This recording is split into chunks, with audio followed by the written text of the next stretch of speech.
Bismillahirrahmanirrahim. Alhamdulillahi rabbil alamin. Lahul hamdu wa lahul fadlu wa lahul thana'ul hasan. Asyhadu an la ilaha illallah wahdahu la syarika lah. Wa asyhadu anna sayyidana Muhammadan abduhu wa rasuluh. Allahumma shalli ala sayyidina Muhammadin tibbil qulubi wa dawaiha wa afiyatil abdani wa shifaiha wa nuril absari wa dhiyaiha wa qutil arwahi wa ghidaiha wa ala alihi wa sahbihi wa sallam. Amma ba'du. Para alim, para asatidz yang saya muliakan dan saya hormati, wabil khusus Syekh Ahmad Al-Batawi, saudaranya Syekh Nuruddin.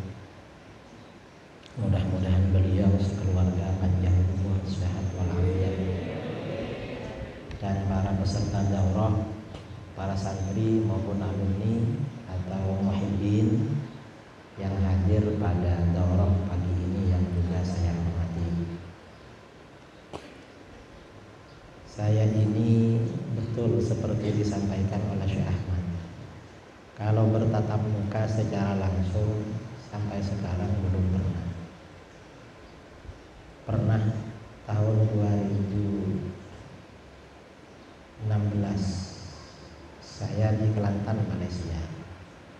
Karena Syekh datang, saya ke tempat beliau. Tak taunya beliau lagi istirahat. Akhirnya saya pulang ceramah terus balik. Terus habis itu saya ngisi daurah di Ma'had An-Nur di Janda Baik di Malaysia. Beliau lagi di sini. Dan sekarang saya di sini, beliau malah di sana. Dan di daerah-daerah lain juga begitu. Saya masuk di Mersik di Johor. Kemarin Syekh Nuruddin ke sini. Terus saya masuk lagi ini, sebentar lagi Syekh ke sini. Jadi memang. Dan jamaah saya di mana-mana hampir rata-rata banyak jamaahnya beliau juga. Murid-murid beliau ketika di Mesir itu di mana-mana biasanya gabung dengan saya. Dan bahkan saya kemana-mana sering dikawal, dijaga oleh alumni Az-Zain. Kawan-kawan alumni Az-Zain ini kalau saya di Jakarta atau di mana yang sudah alumni itu biasanya bersama saya jalan-jalan kemana-mana. Nah sekarang kita daurah pembacaan buku Akidah Ahlus Sunnah wal Jamaah. Kita baca bagian muqaddimah halaman 11. Bismillahirrahmanirrahim. Alhamdulillahi wa kafa wa salamun ala ibadihi alladzina istafa. Amma ba'du. Sejak beberapa waktu yang lalu penulis sering diminta untuk menyampaikan ceramah tentang akidah Ahlus Sunnah wal Jamaah serta perbedaannya dengan aliran-aliran lain yang sedang berkembang di Indonesia. Penulis biasanya memulai dengan menjelaskan akidah 50, yaitu himpunan sifat-sifat yang wajib, mustahil dan jaiz bagi Allah dan bagi para rasul. Beberapa kali setelah penulis menyampaikan ceramah, beberapa sahabat dari para peserta dalam acara tersebut meminta penulis untuk menulis materi ceramah dimaksud dalam bentuk buku. Akhirnya penulis berusaha memenuhi permintaan mereka dengan menulis buku ini dengan merujuk dan menghimpun dari tulisan para ulama Ahlus Sunnah wal Jamaah yang muktabar. Dalam buku ini, selain penulis berusaha melengkapi dengan pokok-pokok akidah yang berkaitan dengan ketuhanan, uluhiyah dan kenabian nubuwah agar semakin sempurna, penulis juga berusaha melengkapi setiap pokok-pokok akidah dengan dalil-dalil akli, Al-Quran dan hadis sesuai dengan tuntutan perkembangan zaman, di mana banyak orang yang ingin mengetahui dalil-dalil akli dalam setiap persoalan. Jadi di buku ini dilengkapi dari nakli Al-Quran hadis. Biasanya di kitab-kitab tauhid yang ada di pondok-pondok seperti Aqidatul Awam, Risalatul Bajuri, atau Ummul Barahin, itu dalil-dalilnya akli. Mengapa dalilnya akli? Karena yang nakli sudah maklum. Sekarang ini yang sudah maklum ditanya, dalil naklinya mana? Padahal naklinya sudah maklum, makanya dijelaskan lagi. Dan sekarang ini ada kecenderungan baru. Hukum-hukum yang diterangkan di dalam Al-Quran, lalu hadisnya gak ada, diprotes. Mengapa? Ini gak ada hadisnya. Dibilang karena gak ada hadisnya, mereka menolak. Padahal Al-Qurannya ada. Nanti kalau ada dalil hadisnya, di Al-Quran gak ada. Logikanya dibalik. Ini di Al-Quran gak ada. Ini sekarang. Makanya adik-adik yang ada di pondok-pondok, yang ada di pondok ya, ini harus siap. Nanti yang dihadapi orang-orang seperti itu. Nah, kemudian kita lanjutkan ya. Pada masa silam, para ulama kita dalam menulis kitab-kitab akidah Ahlus Sunnah wal Jamaah terbagi pada 3 kelompok. Pertama, para ulama ahli kalam atau teologi yang menulis kitab-kitab akidah dengan pendekatan akli atau rasional. Demikian ini yang berlaku dalam kitab-kitab yang ditulis oleh Imamul Haramain Al-Juwaini, Al-Ghazali, Al-Razi, Al-Adud, At-Taftazani, As-Sanusi, dan lain-lain. Dan ini biasanya yang dikaji di pondok-pondok. Kedua, para ulama ahli hadis yang menulis kitab-kitab akidah dengan pendekatan nakli, seperti yang dilakukan oleh Al-Bukhari, Al-Lalaka'i, Al-Baihaqi, Abu Amr Ad-Dani, dan lain-lain. Ini biasanya pendekatannya nakli, Al-Quran hadis. Karenanya adik-adik perlu mengoleksi kitab-kitab yang ditulis oleh beliau-beliau ini, terutama kitab-kitabnya Imam Al-Baihaqi. Karena mazhab Asy'ariyah, mazhab Asy'ari secara nakli itu diuraikan secara tuntas dalam kitab-kitab Imam Al-Baihaqi. Beliau punya kitab yang paling pokok itu Al-I'tiqad wal Hidayah ila Sabilir Rasyad, itu Al-Baihaqi. Kemudian masalah takdir, beliau punya kitab Al-Qadha wal Qadar, 1 jilid juga masalah takdir. Kemudian masalah ayat-ayat dan hadis-hadis mutasyabihat, beliau punya kitab berjudul Al-Asma was Sifat, mengupas ayat-ayat dan hadis-hadis mutasyabihat serta takwil yang dilakukan sejak masa salaf. Untuk siksa kubur, beliau menulis kitab Itsbatu Adzabil Qabr, ini Al-Baihaqi. Semua persoalan di mazhab Asy'ari beliau mengupas, menguraikan dalil naklinya. Kita harus punya. Dan sebagian kitab-kitab itu diterbitkan, ditahqiq oleh orang-orang yang memusuhi Asy'ari. Siapa? Ya orang-orang sebelah kita, orang-orang sebelah. Ketiga, lanjut ya, para ulama sufi yang menulis akidah melalui pendekatan tasawuf, seperti yang dilakukan oleh Al-Qushairi dalam Ar-Risalah, Abu Nuaim dalam Hilyatul Auliya, dan lain-lainnya dalam kitab At-Ta'arruf karangan Al-Kalabati.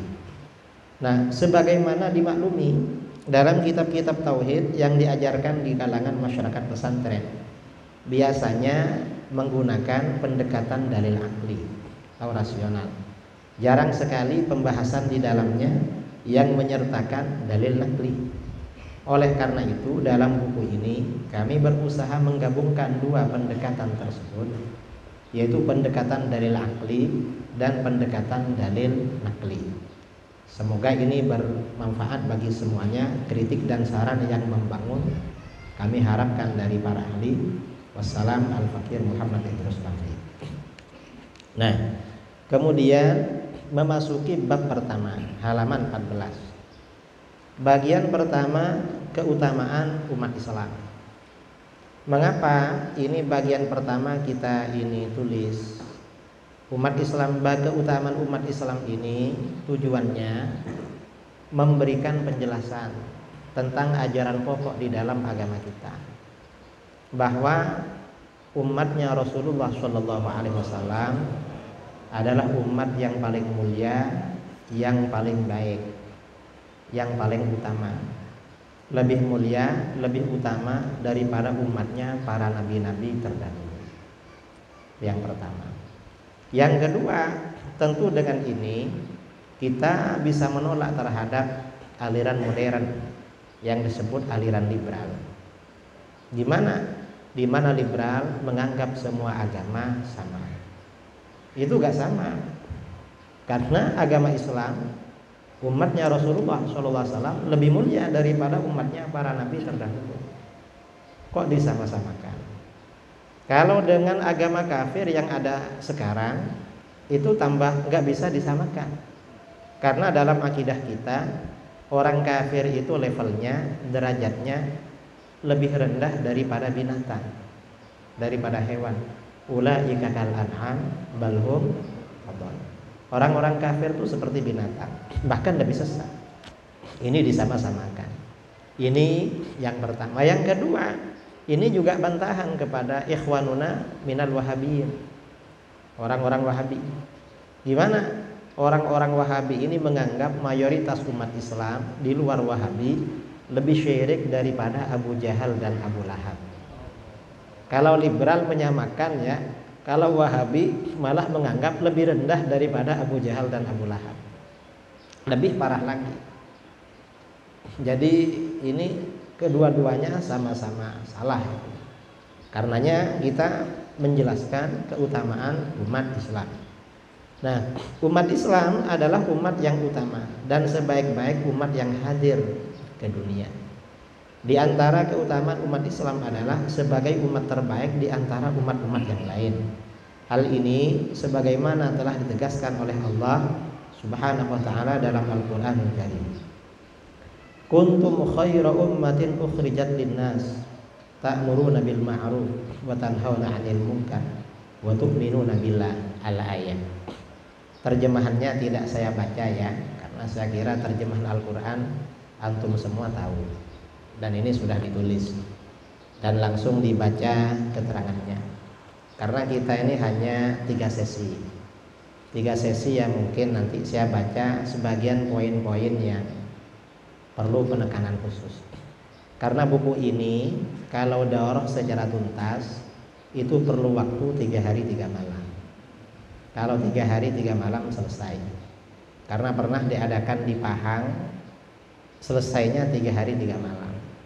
Kalau disingkat menjadi 3 sesi, ya selesai. Sesi pertama bagian awal, sesi kedua bagian tengah, nanti sesi ketiga bagian akhir. Selesai juga. Tapi gak apa-apalah, kan kita ini buku ini bisa dibaca kok. Bisa dibaca. Kan talaki di dalam ilmu hadis itu kan ada yang sebagian dibaca, sebagian bil ijazah itu. Nah, ayat di atas memberikan pesan penting kepada kita. Pertama, umat Islam adalah umat terbaik yang dilahirkan untuk manusia. Kedua, syarat agar umat Islam menjadi umat terbaik adalah terlaksananya menyuruh kepada yang ma'ruf dan mencegah dari yang mungkar dan beriman kepada Allah. Itu syarat. Dan itu memang karakter bagi umat Islam. Cuma belakangan ini karakter amar ma'ruf nahi mungkar zaman semakin akhir semakin lemah memang. Zaman semakin akhir. Nah, sebagai umat yang terbaik, syiar amar ma'ruf dan nahi mungkar akan terus berjalan di kalangan umat Islam. Tentu saja ketika kondisi umat Islam kuat, syiar tersebut akan berjalan dengan kuat. Sebaliknya ketika umat Islam lemah, syiar tersebut akan lemah. Dalam hadis sahih diriwayatkan an Thauban radhiyallahu anhu qala Rasulullah sallallahu alaihi wasallam, la tazalu ta'ifatun min ummati zahirin 'alal haqq la yadhurruhum man khadhalahum hatta ya'tiya amrullah wa hum kadzalik. Akan selalu ada satu golongan dari umatku yang memenangkan di atas kebenaran, yang tampil memperjuangkan kebenaran. Orang-orang yang mengabaikan mereka tidak akan membahayakan mereka hingga perkara Allah datang dan mereka dalam keadaan demikian. Nah, hadis sahih di atas memberikan beberapa pesan. Pertama, akan selalu ada satu golongan atau orang-orang di antara umat Islam yang tampil memperjuangkan kebenaran melalui amar ma'ruf dan nahi munkar. Ini memang karakter umat Islam. Di mana ada kemungkaran disampaikan, pasti ada yang protes. Di mana ada kebaikan, pasti ada yang ngajak-ngajak. Ya mungkin kadang-kadang untuk awal-awal biasanya tolah-toleh. Siapa yang berani duluan? Nanti yang lain ikut. Oh ini kok ada yang bilang begini, gak apa-apa. Yang lain ikut. Nah yang duluan itu yang paling bagus. Karenanya jangan khawatir, Islam ini dijaga oleh Allah sampai hari kiamat. Karena memang karakternya amar ma'ruf nahi munkar. Kedua, golongan ini akan diberikan pertolongan dan kemenangan oleh Allah Subhanahu wa taala dalam perjuangannya. Artinya apa? Orang yang memperjuangkan kebenaran selalu menang. Selalu menang. Dan orang yang berada di pihak kebatilan selalu kalah. Karenanya adik-adik gak perlu khawatir. Kalau di daerahnya punya tetangga Ustadz Wahabi, datangi aja, pasti takut dia itu.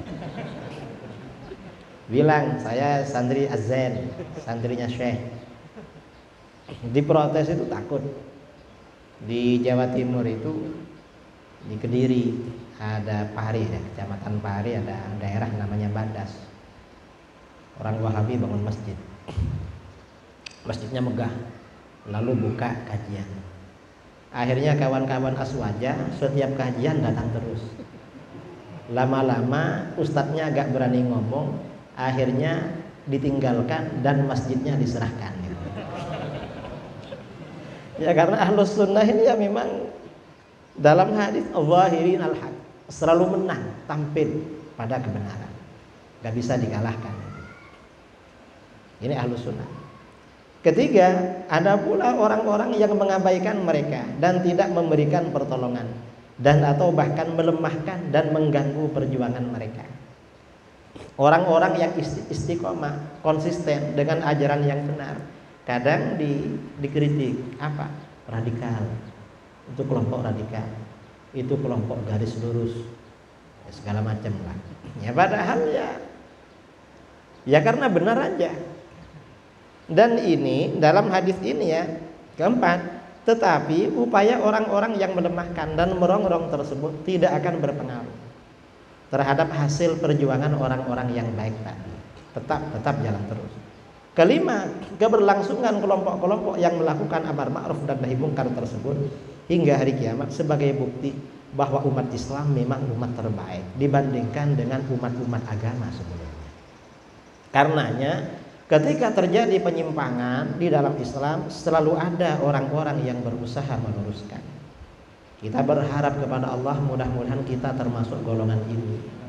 Amin Allahumma.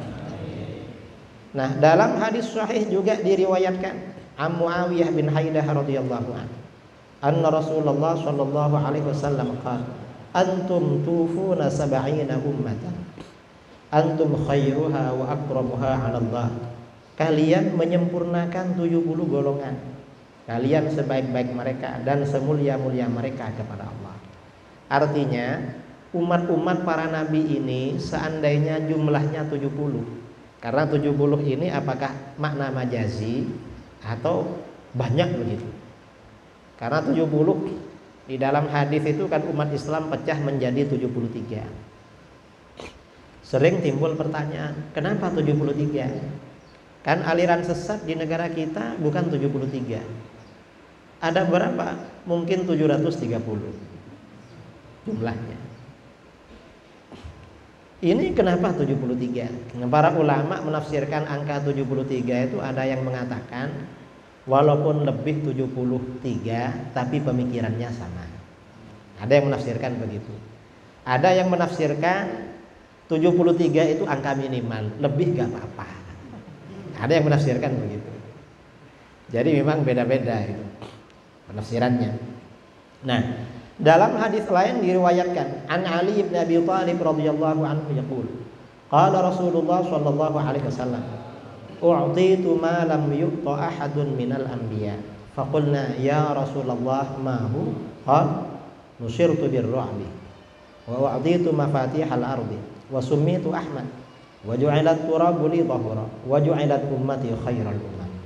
Aku telah diberikan sesuatu yang belum pernah diberikan kepada seseorang dari para nabi sebelum aku.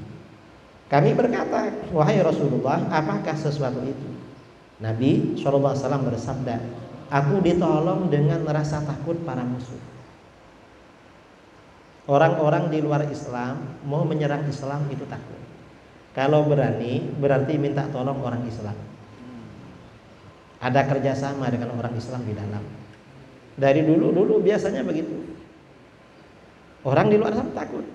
Jatuhnya Baghdad, orang Tartar ketika menyerang Baghdad. Mengapa? Karena Tartar kerjasama dengan orang Syiah yang mengkhianati umat Islam. Dan sampai sekarang juga begitu. Ini biasanya ada saudara kita yang menolong. Coba gak ditolong oleh saudara kita, gentar terus itu. Ya mereka ya takut. Dan ini yang juga kepada umatnya. Orang-orang di luar Islam itu rubuh ya kepada umat Islam. Yang kedua, aku diberikan kunci-kunci kekayaan bumi. Negara-negara terkaya itu memang negara-negara Islam. Yang paling banyak kekayaan alamnya itu negara-negara Islam memang.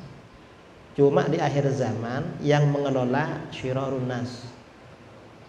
Makanya di dalam hadis-hadis asyratus sa'ah itu ya, karena umat Islam ini sudah lemah. Min asyratis sa'ah an takuna ma'adin katsirah. Termasuk tanda-tanda kiamat banyak pertambangan. Wa sayuhdiruha syirarun nas, dan akan dieksplorasi, dikelola oleh seburuk-buruk manusia. Siapa seburuk-buruk manusia? Ya para penyembah berhala, orang-orang musyrik, orang-orang kafir. Orang-orang politik ya, orang-orang yang enggak suka ngaji. Orang-orang suka ceramah akhir zaman, sering provokasi. Ayo gugat pemerintah. Mengapa? Itu dikuasai Amerika, itu dikuasai Cina. Ya memang di dalam hadis isyaratnya yang mengelola mereka, bukan kita. Memang kalau diserahkan kepada kita gak punya tenaga, gak tahu caranya. Mereka memang yang mengelola. Wallahu a'lam. Kemudian yang ketiga, wasummitu Ahmad, aku diberi nama Ahmad. Nama bagi seorang nabi itu beda ya dengan nama bagi manusia biasa. Artinya apa? Kalau nama bagi manusia biasa kayak kita, itu hanya sebuah nama tanpa makna. Tapi kalau nama bagi seorang nabi, itu memang sifat kesempurnaan beliau, memang sifat kepribadian beliau. Ahmad itu bisa diartikan orang paling banyak memuji. Beliau memang orang paling banyak memuji kepada Allah. Ahmadul Hamidin, orang yang memuji kepada Allah yang paling sempurna adalah beliau. Makanya beliau namanya Ahmad. Kalau kita diberi nama Ahmad ya namanya saja. Tapi gak apa-apalah, yang penting namanya. Debu dijadikan sesuatu yang menyucikan bagiku. Ini untuk tayamum ya. Umat-umat sebelumnya gak bisa. Dan umatku dijadikan sebaik-baik umat. Kita ini termasuk sebaik-baik umat. Kedua hadis di atas memberikan penjelasan bahwa umat Islam adalah umat terbaik dan paling mulia di sisi Allah dibandingkan sekian banyak umat beragama sebelumnya. Maksudnya umat-umat para nabi sebelumnya. Kalau dibandingkan orang kafir ya gak ada, gak bisa dibandingkan, karena orang kafir lebih rendah dari hewan. Kemudian keistimewaan umat Islam. Umat Islam sebagai umat terbaik memiliki banyak keistimewaan yang tidak dimiliki oleh umat-umat agama sebelumnya. Keistimewaan tersebut antara lain satu, umat yang dikasihi oleh Allah Subhanahu wa taala. Di antara keistimewaan umat Islam adalah kemuliaan mereka yang mendapat limpahan rahmat dan kasih sayang Allah di akhirat nanti. Allah Subhanahu wa taala berfirman, "Tsumma awrasnal kitabal ladzina istafaina min ibadina faminhum zalimun li nafsihi wa minhum مقتصد ومنهم سابق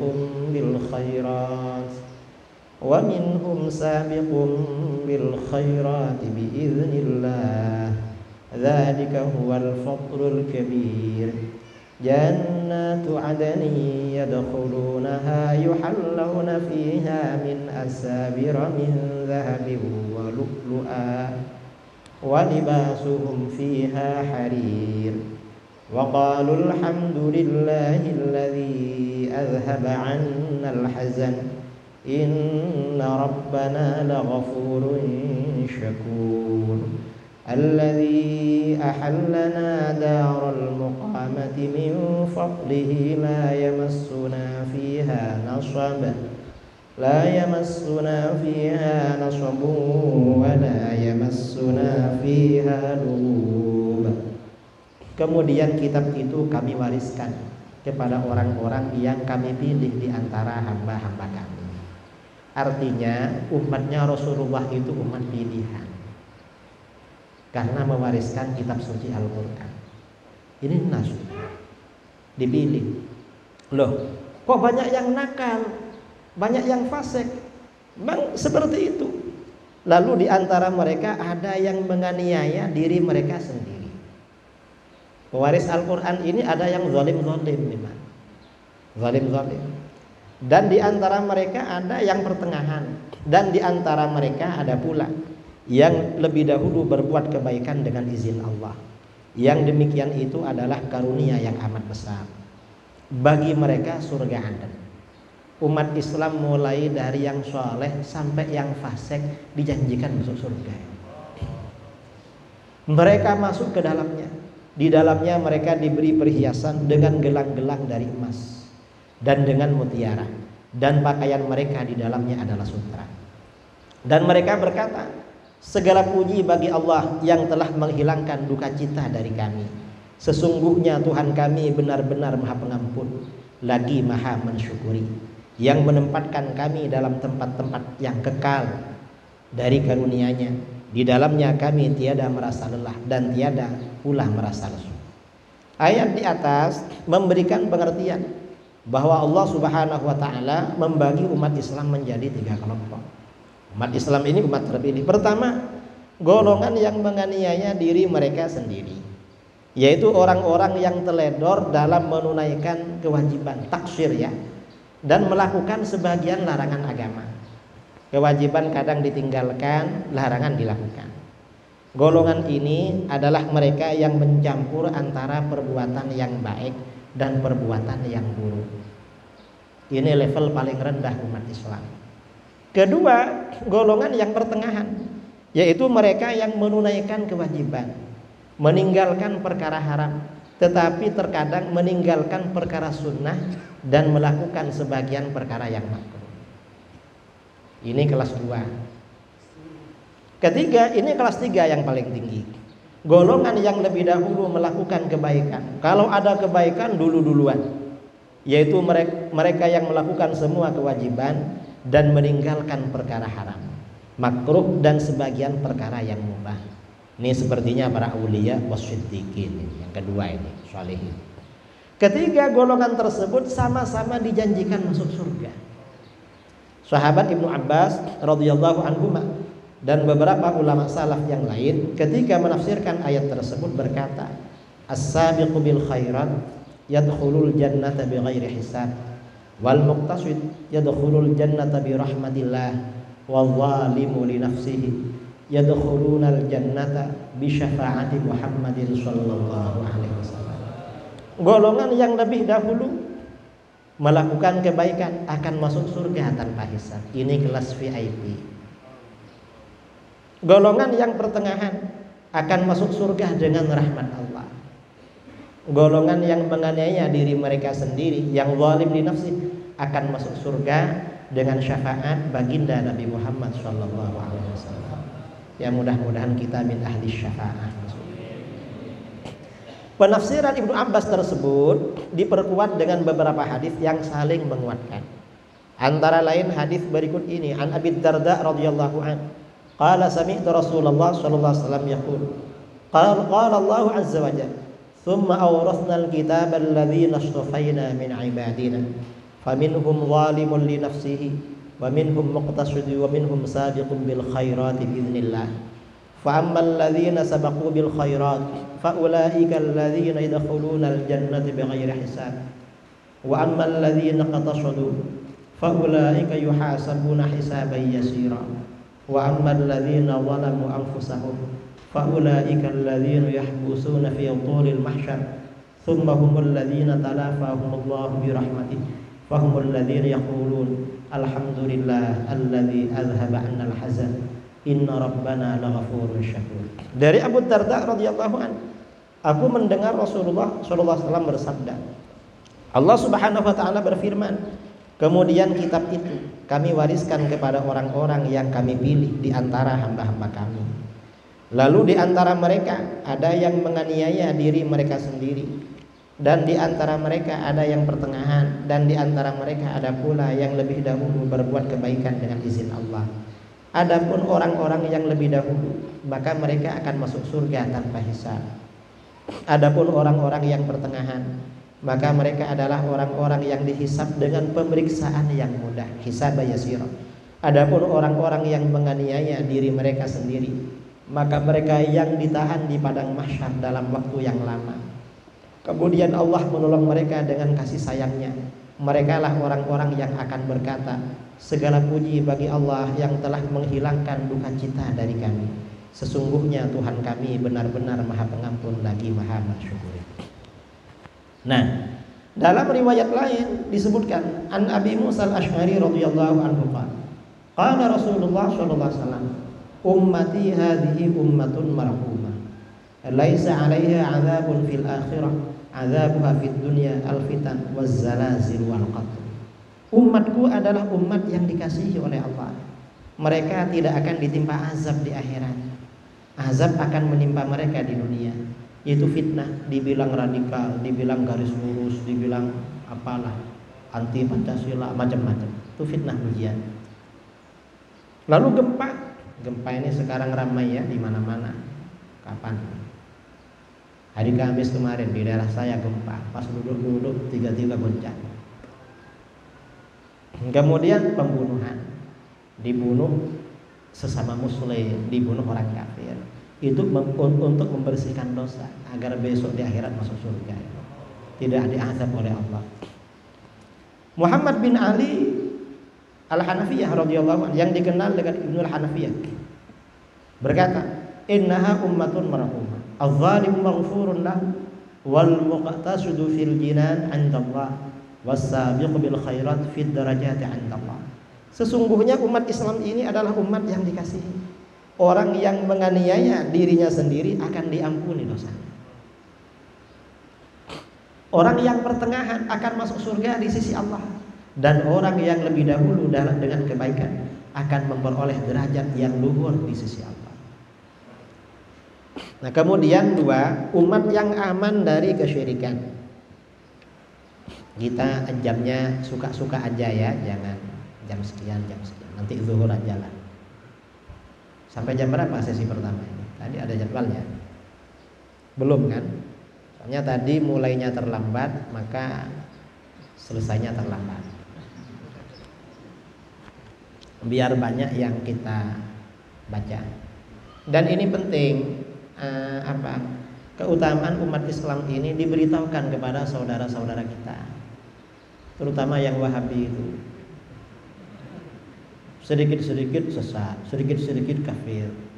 Loh, nggak tahu kalau umatnya Rasulullah ini umat terbaik. Umatnya Rasulullah ini umat paling mulia, paling baik.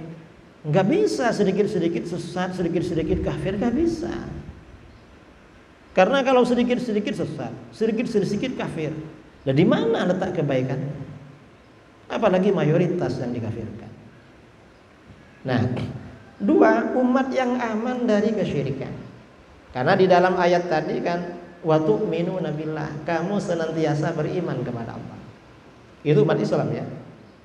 Artinya keimanan di dalam Islam ini akan terus berjalan itu. Di antara keistimewaan umat Islam adalah mayoritas mereka tidak akan terjerumus dalam kekufuran. dan kesyirikan yang menyebabkan mereka keluar dari agama. Hal ini berbeda dengan umat-umat agama lain sebelumnya, di mana mayoritas mereka terjerumus dalam kekufuran dan kesyirikan, bahkan kafir semua. Umat-umat dulu begitu kafir semuanya diutus seorang nabi. Kalau umat Islam nggak akan seperti itu.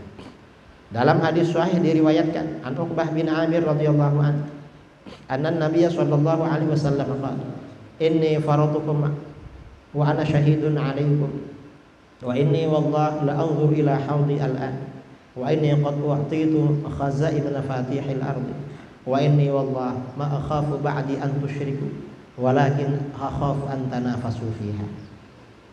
Sesungguhnya aku akan mendahului kalian dan akan menjadi saksi bagi kalian. Demi Allah, baru saja aku melihat haudku, danau Al-Kautsar. Aku benar-benar diberikan kunci-kunci kekayaan bumi maksudnya.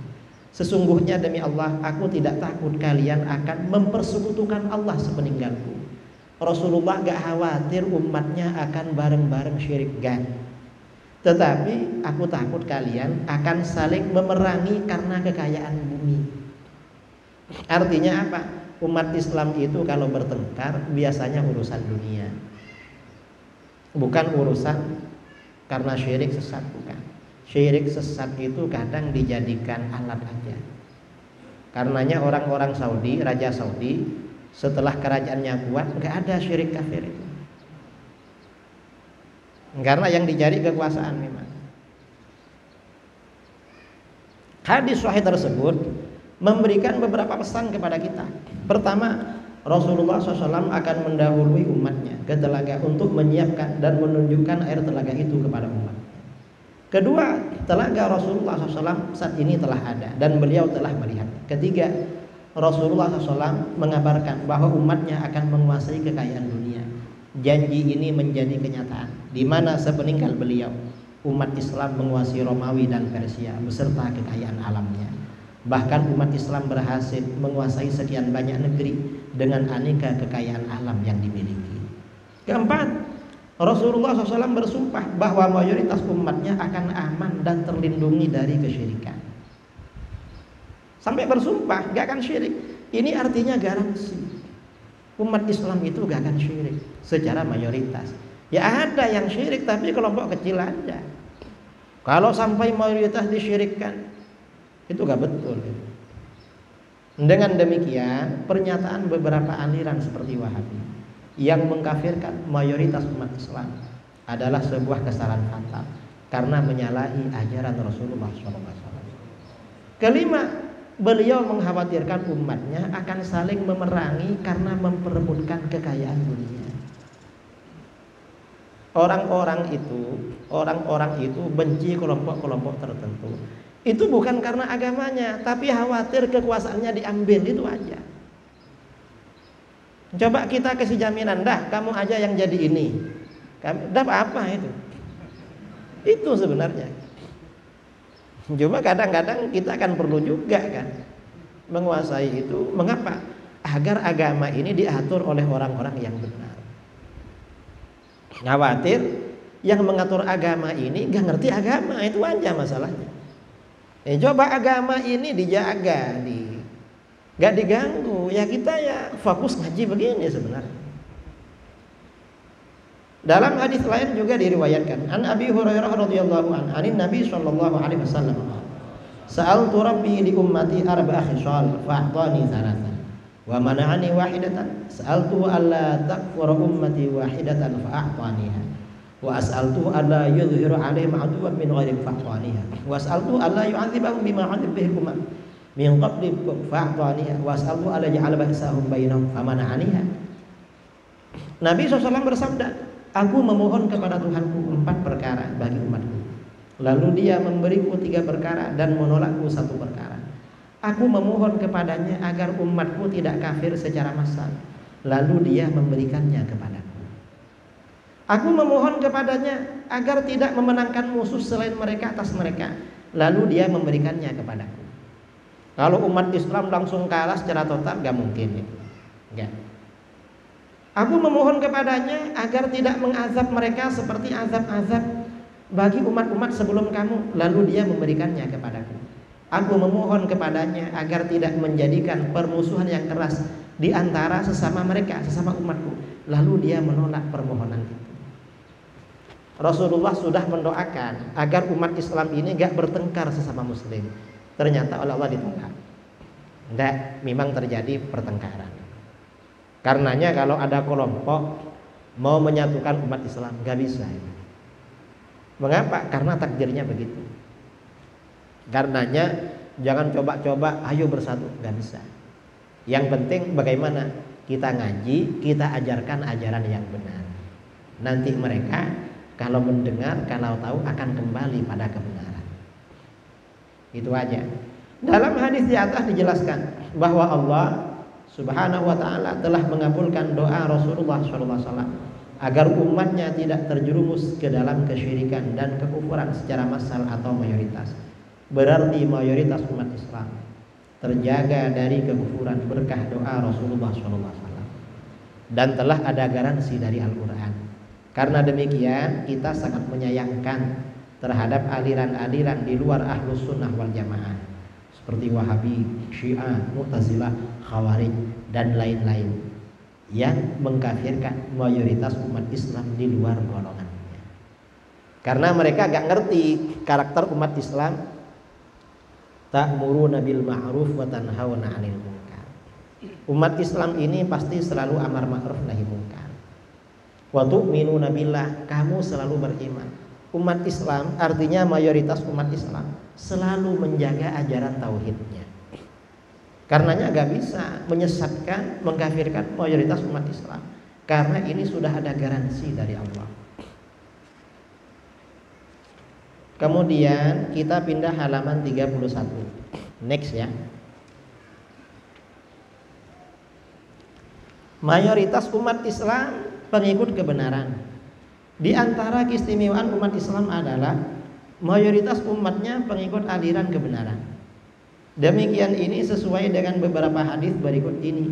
An Anas bin Malik radhiyallahu anhu, qala Rasulullah sallallahu alaihi wasallam, inna ummati lan tajtami'a ala dhalalah fa idza ra'aytumul ikhtilaf fa 'alaikum bis-sawadil a'zam. Sesungguhnya umatku tidak akan bersepakat pada kesesatan.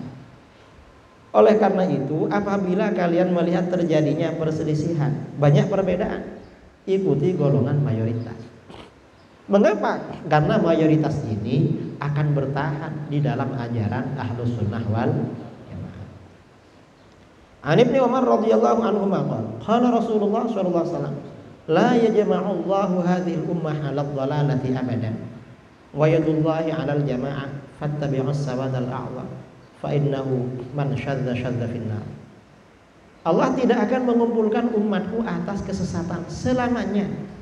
Ini menjadi dalil kalau ijma ulama itu menjadi hujjah. Kalau umat Islam ini berijma pasti benar. Kalau tidak berijma, banyak perbedaan, maka bagaimana? Pertolongan Allah selalu atas golongan terbanyak. Ikuti terbanyak, golongan Allah bersama mereka. Ikutilah golongan terbesar. Karena orang yang mengucilkan diri berarti mengucilkan dirinya ke neraka. Kelompok minoritas masuk neraka itu. Mengapa? Karena syarat. Lalu kelompok-kelompok minoritas seperti Wahabi berdalil apa? Bada'al Islamu ghariban wa sayaudu ghariban kama bada fatuba lil ghuraba. Loh, kamu bukan ghuraba, kamu itu syad. Man syadza syadza ilan. Kamu yang syad, bukan yang ghuraba. Yang ghuraba itu orang yang belajarnya di pondok-pondok. Karena anak pondok ini yang ghuraba. Mengapa anak pondok? Karena anak pondok ini kan yang di dalam hadis alladzina yaslahun hina yafsudun nas. Orang-orang yang menjalankan kesalehan ketika orang lain menjalankan kerusakan. Ya anak pondok. Atau alladzina yuhyuna ma amatan nasu min sunnati. Orang-orang yang menghidupkan ajaran-ajaran yang dimatikan dari sunnah. Ya anak pondok ini yang seperti itu, yang soleh-soleh itu. Kalau Wahabi itu bukan ghuraba, itu syad. Dan beda itu ya. Beda syad dengan ghuraba itu beda. Beda. Yang dimaksud ghuraba itu artinya umat Islam dibandingkan orang kafir selalu minoritas. Kita ini minoritas karena umat Islam ini 20% penduduk dunia, paling kecil. Dan ke depan kita akan semakin minoritas. Entah ke depannya kapan. Ya mudah-mudahan masih jauh lah. Ra'a Abu Ghalib Aba Umamah radhiyallahu anhu yaqul fil khawarij kilabu jahannam syarru qatla tahta dhillis sama' thalath marrat khairu qatla man qadalu. Qala qultu min qibalika taqul aw syai'un sami'tahu min Rasulillah sallallahu alaihi wasallam. Qala inni idzan najri bal sami'tuhu la marratan wa la marratayn hatta 'anda sab'an thumma qala inna bani Israil tafarraqu ala 71 firqah wa inna hadhihi ummah tazidu 'ala firqah kulluha finnar illa as-sawadul a'zam. Abu Ghalib melihat sahabat Abu Umamah radhiyallahu an berkata tentang orang-orang Khawarij yang terbunuh, mereka itu anjing-anjing neraka jahanam, seburuk-buruk mayat di bawah langit. Ini Wahabi ini. Abu Ghalib berkata, apakah mereka orang-orang Khawarij itu maksud Anda wahai Abu Umamah? Ia menjawab, iya. Aku berkata, ini pendapat Anda pribadi atau Anda mendengarnya dari Rasulullah SAW? Ia menjawab, kalau ini pendapatku berarti aku benar-benar lancang, benar-benar berani. Tetapi ini aku mendengarnya dari Rasulullah SAW tidak sekali, 2 kali, bahkan sampai 7 kali. Kemudian Abu Umamah berkata, sesungguhnya Bani Israel bercerai-berai menjadi 71 aliran. Dan sesungguhnya umat ini akan melebihi 1 aliran dari mereka. Semuanya akan masuk ke neraka kecuali golongan mayoritas. Nah, hadis-hadis di atas menyampaikan beberapa pesan penting. Pertama, umat Islam tidak akan bersepakat terhadap kesesatan. Artinya, ketika mereka melakukan kesepakatan, maka hasilnya dijamin benar dan tidak tersesat. Sehingga kesepakatan tersebut menjadi acuan bagi yang lain dan harus mengikutinya. Dalam ilmu usul fikih, hal ini disebut dengan konsep ijma. Kedua, ketika umat Islam mengalami perpecahan dengan lahirnya banyak aliran yang berbeda-beda, maka Rasulullah SAW berpesan agar mengikuti golongan mayoritas. Dengan demikian, golongan mayoritas dijamin tidak tersesat. Golongan mayoritas ini yang akan selalu mendapat pertolongan dari Allah Subhanahu wa taala. Ketiga, Rasulullah SAW juga menyampaikan peringatan agar tidak mengikuti aliran minoritas. Karena aliran minoritas ini diancam masuk neraka. Nah, ini keutamaan umat Islam. Lalu hakikat Ahlus Sunnah wal Jamaah. Kita sekarang berbicara definisi Ahlus Sunnah wal Jamaah. Ahlus Sunnah wal Jamaah merupakan istilah yang terbentuk dari 3 kosakata, yaitu Ahlun, As-Sunnah, dan Al-Jamaah. Untuk memahami pengertian Ahlus Sunnah wal Jamaah secara utuh, harus memahami pengertian ketiga kosakata tersebut, baik secara etimologis lughawi maupun secara terminologis istilahi. Secara kebahasaan, kata ahlun dalam istilah di atas maknanya adalah penganut dan pengikut. Misalnya ahlul madhab, man yadinu bihi. Ahli suatu madhab adalah orang yang mengikuti atau menganut madhab tersebut. Kata sunnah secara kebahasaan bermakna jalan hidup, baik yang diridhai maupun yang tidak diridhai. Kiai Haji Hasyim Asy'ari rahimahullah memberikan pengertian as-sunnah secara bahasa dan istilah dengan mengutip pernyataan Al-Imam Abul Baqa Al-Kafawi rahimahullah sebagai berikut. As-sunnah lughatan at-tariqah walau ghairu mardiyah wa syar'an ismun lit-tariqatil mardiyah al-maslukati fid-din salakaha Rasulullah sallallahu alaihi wasallam aw ghairuhu mimman huwa alamun fid-din kas-sahabah radhiyallahu anhum liqaulihi sallallahu alaihi wasallam liqauli alaihi salatu wassalam alaikum bisunnati wa sunnatil khulafa'ir rasyidin min ba'di wa 'urfan ma waba alaihi muqtadan nabiyyan kana awwaliyan. As-sunnah secara kebahasaan adalah jalan meskipun tidak diridhai oleh Allah. Sedangkan secara syar'i, as-sunnah adalah nama bagi jalan yang diridhai oleh Allah, yang dilalui di dalam agama, yang telah dilalui oleh Rasulullah SAW atau selain beliau dari orang-orang yang menjadi teladan panutan dalam agama seperti para sahabat alaihi radhiyallahu anhu. Karena sabda Nabi SAW, wajib atas kalian berpegang teguh atas sunnahku dan sunnah khulafaur rasyidin sesudahku. Sedangkan secara uruf tradisi, as-sunnah adalah sesuatu yang ditekuni, dijadikan rutinan oleh seorang panutan, baik ia seorang nabi maupun seorang wali. Nah, itu sunnah. Kata al-jamaah secara kebahasaan adalah sekumpulan apa saja dan jumlahnya banyak. Adadu kulli syai'in wa kathratuhu. Apa saja yang berkumpul jumlahnya banyak namanya jamaah. Jadi kata al-jamaah secara kebahasaan mengacu pada arti sesuatu yang memenuhi dua hal, yaitu sesuatu yang berkumpul dan jumlahnya banyak. Kata al-jamaah secara terminologis adalah generasi sahabat, tabi'in, dan generasi sesudahnya yang mengikuti ajaran Nabi SAW. Dalam konteks ini Al-Imam Abdul Ghani Al-Ghunaimi Al-Maidani rahimahullah berkata, wa ahlul jamaah minas sahabah wat tabi'in aman ba'dahum minal muttabi'in lin nabi sallallahu alaihi wasallam wal murad bi tariqi ahli sunnati wal jamaah ma kana 'alaihi nabi sallallahu alaihi wasallam wa ashabuhul kiram wa huwa ma dalla 'alaihi sawadul a'zam minal muslimin fi kulli zaman wa hum al jamaah at-ta'ifatul zahirun al-haq wal firqatun najiyah min 73. Pengikut jamaah adalah generasi sahabat, tabi'in, dan generasi sesudahnya yang mengikuti Nabi sallallahu alaihi wasallam. Yang dimaksud dengan jalan ahlus sunnah wal jamaah adalah ajaran yang dipegang teguh oleh Nabi sallallahu alaihi wasallam dan para sahabatnya yang mulia. Ajaran tersebut telah ditunjukkan oleh golongan terbesar umat Islam dalam setiap masa. Mereka adalah jamaah, kelompok yang menang dalam memperjuangkan kebenaran dan golongan yang selamat di antara 73 golongan. Uraian di atas mengantarkan pada kesimpulan bahwa ahlus sunnah wal jamaah adalah golongan yang mengikuti ajaran yang diridhoi oleh Allah, yaitu ajaran Nabi SAW, para sahabat dan tabi'in, serta generasi penerus mereka yang terdiri dari golongan terbesar umat Islam dalam setiap masa. Golongan tersebut layak disebut dengan nama al-jamaah, kelompok pemenang dalam memperjuangkan kebenaran dan golongan selamat di antara 73 golongan umat Islam yang ada. Ini pengertian definisi ahlus sunnah wal jamaah. Kita break dulu ya, karena kita membaca buku ini sudah 30 menit lebih.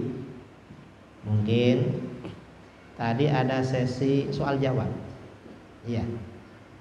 Karena ada sesi tanya jawab, silahkan. Mungkin adik-adik para peserta ada yang mau ditanyakan, waktu bisa kembalikan kepada pemandu acara.